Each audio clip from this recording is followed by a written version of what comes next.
RM50 je.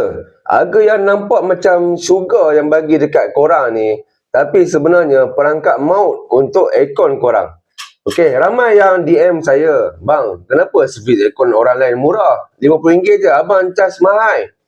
Hari ni, aku nak dedahkan kenapa servis RM50 tu boleh buat poket korang lagi bocor beribu-ribu kemudian hari.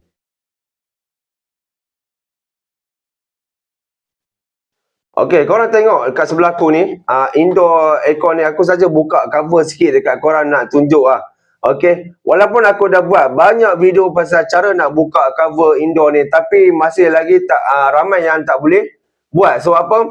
Sebab sebenarnya korang takut untuk buka sebab dalam indoor cover ni ada banyak klip-klip halus yang kalau korang tersilap buka, korang silap start, memang terus boleh patah ataupun klip tu memang tak boleh pakai. Dan kesannya kepada indoor korang, memang bila korang pasang cover memang takkan dapat cantik lah, sebab klip yang sepatutnya lekat untuk cover korang dah patah, tak boleh nak lekat. Okey, ini adalah salah satu sebab bila korang panggil technician yang bagi harga lebih kurang je dekat korang kan, katakanlah dia bagi, okey saya boleh servis aircon tapi saya punya RM50 je. Jangan risau kak, jangan risau abang, RM50 je abang servis, saya boleh buat. Tapi korang bayangkan, dengan RM50 punya kerja yang korang nak bayar tu, agak-agak korang dia buat kerja okey ke tak okey? Itu je aku nak bagi tahu. Dia buat kerja okey tak okey. Kalau dia buka cover korang, dia buka cincai, dia takkan dipersalahkan. Sebab apa?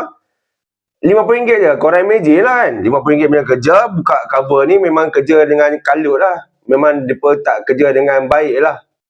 Okay, sekarang kita tengok unit outdoor pula. Okay, berat dia bukan main-main lah. Okay, macam unit aku sendiri 1.5 horsepower, bagi aku memang agak berat dan besar sebenarnya. Kalau kerja ni aku kata korang memang memerlukan tenaga dan kepakaran. Okay, kalau orang ni ruang sempit ni, korang nak cuci apa outdoor ni, kondenser ni, bukan senang weh. Korang rasa-rasa lah kalau dengan RM50 punya upah, dia akan buat kerja sampai habis tak? Kan? Ataupun sekadar cuci luar je.